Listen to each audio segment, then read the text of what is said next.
जय महाकाल दोस्तों, कैसे हैं आप लोग। आशा करता हूं भले चंगे होंगे, मज़े में होंगे। दोस्तों, जीवन में कई बार ऐसी परिस्थिति आ जाती है कि जब कर्जा लेना आवश्यक हो जाता है। हर व्यक्ति कभी ना कभी इस दौर से अवश्य गुजरता है कि जब उसे कर्जा लेना पड़ता है, फिर वो उस कर्जे को चुका भी देता है। लेकिन यदि परिस्थितियां ऐसी आ जाएं कि बार बार कर्जा लेना पड़े, बार बार कर्जा लेना पड़े और आप कर्जे के ढेर तरह दबते चले जाएं, यदि ऐसी परिस्थिति आ जाए तब आपको रुककर सोचना चाहिए कि क्या वजह है इसकी। क्या हमने किसी का दिल दुखा दिया है? यदि आप पर पितृदोष है तब भी यह हो सकता है। आपने यदि किसी वृद्ध व्यक्ति का दिल दुखाया है तब भी हो सकता है। यदि आपने पूजा पाठ में कोई गलती कर दी है तब भी यह हो सकता है। यदि किसी वृद्ध व्यक्ति को आपने नाजायज सता दिया है तब भी यह हो सकता है। तो इसके कई कारण हो सकते हैं। आप यदि बैठकर सोचेंगे तो आपको तुरंत मालूम पड़ेगा कि यह वह कारण था कि जिसके वजह से कर्जा या जो भी हमारी आर्थिक स्थिति है वो कम होती चली जा रही है। आजकल तो लोग कंपटीशन में कर्जा कर रहे हैं। कर्जे का स्वरूप बदल गया है। छोटी छोटी चीज़ों के लिए लोन लेने लग गए हैं और उस लोन के बोझ के तले दबते चले जा रहे हैं। आमदनी अठन्नी, खर्चा रुपया वाला हिसाब हो गया है। हर चीज़ व्यक्ति को चाहिए, इनकम हो या न हो। यह भी एक कर्जे का बहुत बड़ा कारण है। लेकिन जिस समाज में हम जीते हैं उसमें हमको पैरेलल अवस्था में जीना भी आवश्यक है, तो ये भी करना पड़ेगा। तो ऐसा क्या उपाय किया जाए कि आमदनी रुपया और खर्चा अठन्नी हो जाए, कि आपके पास पैसा बढ़ने लग जाए, कर्जा उतरने लग जाए। तो उसी का आज मैं आपको उपाय बता रहा हूँ।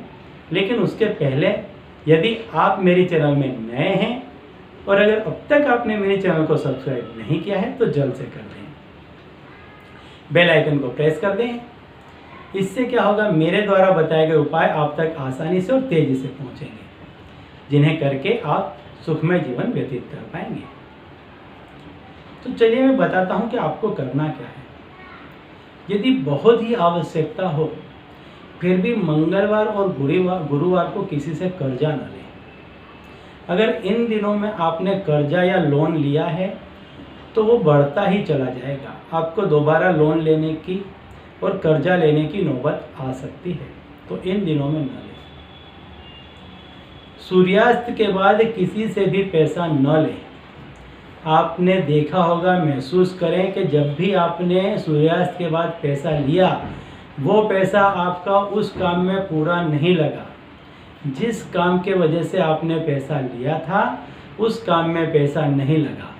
मतलब सूर्यास्त के बाद यदि आप पैसा लेते हैं तो भी आपका कर्जा बढ़ेगा, क्योंकि जिस काम के लिए आपने पैसा लिया था वो काम ज्यों का त्यों खड़ा है, पूरा पैसा उसमें नहीं लगा। अब ये काम तो खड़ा है, पैसा जो लिया था कर्जा खत्म हो गया, दोबारा कर्जा लेना पड़ेगा, कर्जा बढ़ गया, काम तो खड़ा ही है। इसलिए सूर्यास्त के बाद किसी से कभी कर्जा ना लें। इन दो चीज़ों को हमेशा याद रखें, मंगलवार गुरुवार को कर्जा ना लें, सूर्यास्त के बाद किसी से कर्जा ना लें, पैसा ना लें। अब मैं आपको उपाय बताता हूँ कि उपाय में आपको क्या करना है कि ये सारे संकटों से आप मुक्त होने लग जाएंगे। काफ़ी बेहतरीन उपाय है। इस उपाय को भी आप ज़्यादा से ज़्यादा लोगों में शेयर कीजिएगा। आपको करना क्या है, 1.25 किलो आपको चावल लेने हैं, चाहे कैसे भी चावल ले लें, 1.25 किलो उसमें चावल ले लें।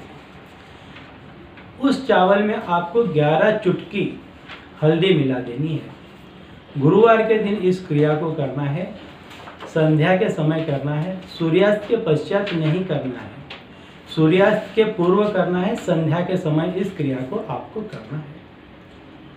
आपके घर का जो अर्निंग मेन मेंबर हो, यानी आपके घर में पैसे कमाने वाला जो मुख्य व्यक्ति है, उसके सिर से 11 दफे राउंड द क्लॉक, यानी क्लॉकवाइज इसको आप घुमा लीजिए। 11 दफे उसके सर से आप वार कीजिए और किसी वृद्ध स्त्री को दे दीजिए। 1.25 किलो चावल लेना है, 11 चुटकी हल्दी मिलानी है, 11 दफे आपके घर का जो मुख्य अर्निंग मेंबर है उसके सर से क्लॉकवाइज घुमा लेना है।